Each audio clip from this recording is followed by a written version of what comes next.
Bonjour, bonjour à vous, bien-aimés de Dieu. Alors, on se retrouve pour un nouveau numéro HPE. En fait, ça va être une mini-série. Nous allons parler de comment renforcer l'image de soi de nos enfants. Un sujet très important. Et bien sûr, selon le standard de la Bible, en fait. Et il faut noter que lors de l'une de ces conférences, il y a Bernard Odehud qui a déjà évoqué le sujet et a énuméré pas mal de points.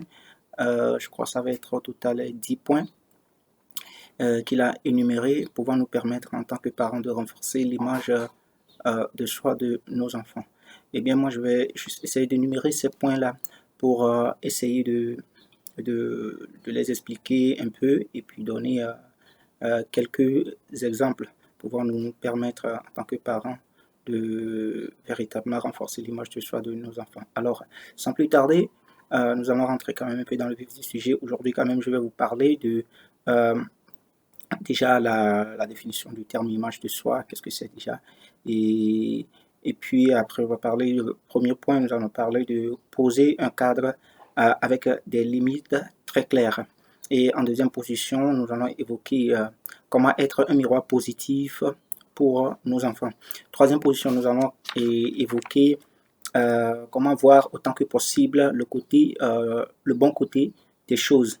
Et pour finir, quatrième point, ce sera mettre en avant leur talent, c'est-à-dire le talent de nos enfants, leur capacité. Alors, premier point. Déjà, la définition, c'est l'image de soi se définit comme étant l'idée que chacun se fait de son identité physique, en fait, c'est-à-dire apparence, ou encore psychologique, donc liée à l'estime de soi. Donc, parlons de l'estime de soi. C'est quoi l'estime de soi? L'estime de soi, c'est l'ensemble des regards qui ont été portés sur nous depuis notre tendre enfance. Le regard que les gens pensent, ce que les gens pensent de nous. Donc, il faut savoir que l'enfant, dans le cadre familial, il est tellement important vu que c'est avec les parents, c'est aux parents de renforcer quand même l'image de soi de leurs enfants.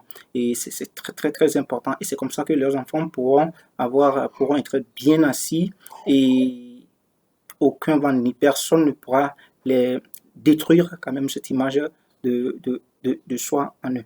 Alors, le premier point déjà on dit, poser un cadre avec des limites très claires. Donc ici, il faut noter que il faut noter ici que poser des limites est un acte éducatif très nécessaire au développement de l'enfant. Il permet à l'enfant de délimiter un cadre pour lui-même et situer ainsi sa place auprès de celle de l'adulte. Et on ne peut pas, c'est important ce point parce que on ne peut pas laisser un enfant à lui-même sans, sinon quand il va grandir, il va croire que voilà, il n'y a pas de limite. Il faut poser quand même un cadre. Exemple, nous donnons par exemple, nous pouvons par exemple dire, dira par exemple à notre enfant que voilà, au-delà de 21 heures, il ne doit plus être debout ou il ne peut pas avoir la télévision allumée jusqu'à 22 heures par exemple. Et c'est très important. Et pour que, comme je viens de le dire tantôt, pour que notre enfant sache que voilà, il y a véritablement un cadre euh, bien délimité. Et ce n'est pas. Bien sûr, ça va quand même essayer de les frustrer, surtout les adolescents. Mais bon, qu'est-ce que nous voulons? Est-ce que c'est le libertinage? Non. Donc, il faut quand même essayer de poser un cadre quand même pour ces enfants-là. C'est très, très important, de manière très simple et très claire. Il ne faudrait pas que ce soit une sorte de dictature, excusez-moi le terme. Donc, le deuxième point, c'est être un miroir positif pour nos enfants. Donc, sommes-nous des parents, déjà, je pose la question, sommes-nous des parents qui se plaignent tout le temps, qui désespèrent, abandonnent facilement? Loin de l'hypocrisie, bien sûr, on ne va pas chercher à être hypocrite, non.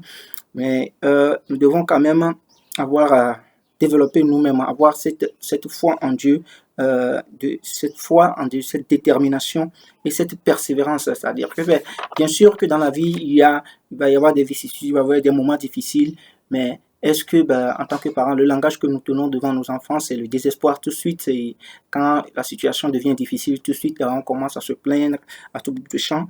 Et si c'est le cas, nos enfants ne peuvent pas développer cette foi-là, ne peuvent pas avoir foi en Dieu, savoir que peu importe la situation, ils doivent tenir ferme et pouvoir avancer en fait. Donc, ça va leur quand même permettre de savoir que, ah tiens, je dois tenir bon, je dois continuer toujours à lutter parce que le Seigneur est avec moi et je serai plus que vainqueur. Troisième point, voir autant que possible le bon côté des choses.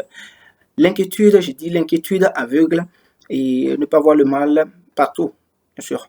Donc, prendre le temps de méditer sur les choses et pouvoir prendre le bon côté des choses. Donc, parfois, quelque chose peut se produire tout de suite et là, bon, on ne voit que le mauvais côté de la chose. Mais quand nous prenons le temps de méditer sur la chose, nous pouvons comprendre que, tiens, il y a ce bon côté-là. Il y a quelque chose de bien dans ce qui vient de se produire.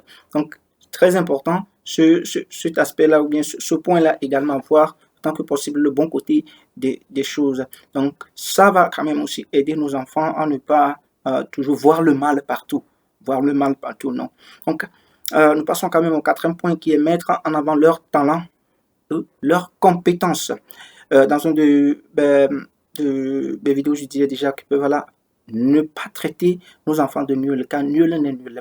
Parce que on entend parfois certains parents qui traitent leurs enfants de nuls, tu ne vaux rien, tu n'es pas intelligent, tu vois pas tes camarades, tu vois pas comment tes camarades travaillent, tu vois pas comment ton camarade il est excellent.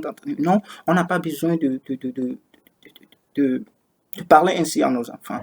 Et quand nous le faisons, sans nous en rendre compte, c'est l'image que de soi de nos enfants que nous sommes en train de détruire.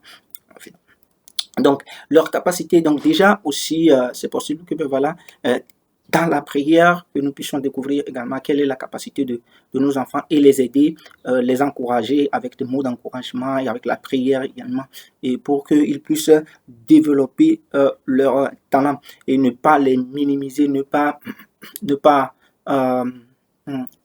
minimiser, comment les dirais-je, ne pas encourager ces enfants-là et négliger le talent de ces enfants-là. Non, c'est pas bien.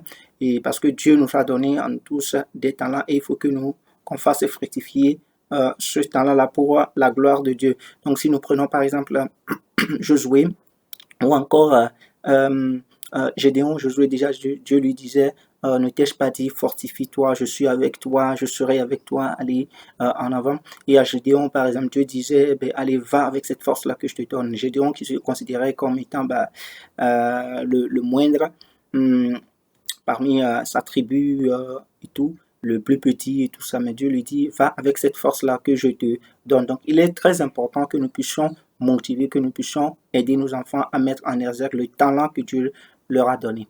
Donc, voilà, aujourd'hui quand même, on va rester sur ce point-là. Donc, nous allons définir l'image de soi, qu'est-ce que c'est, et puis comment, en un premier point, comment mettre un cadre avec des limites très claires.